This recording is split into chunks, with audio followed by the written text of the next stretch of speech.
2025 সালের পবিত্র রমজান মাস ও ঈদুল ফিতরের সম্ভাব্য তারিখ জানিয়েছেন সংযুক্ত আরব আমিরাতের জ্যোতির্বিজ্ঞানী ইব্রাহিম আল জারওয়ান।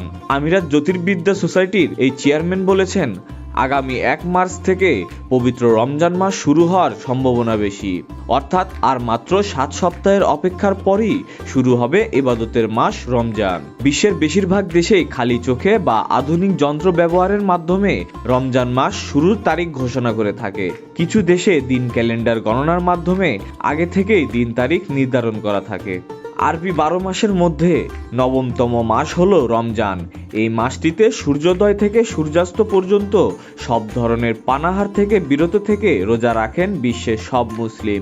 এছাড়া এই মাসটি অন্যান্য ইবাদত ও দান সদকা দেওয়ার মাধ্যমে কাটান তারা।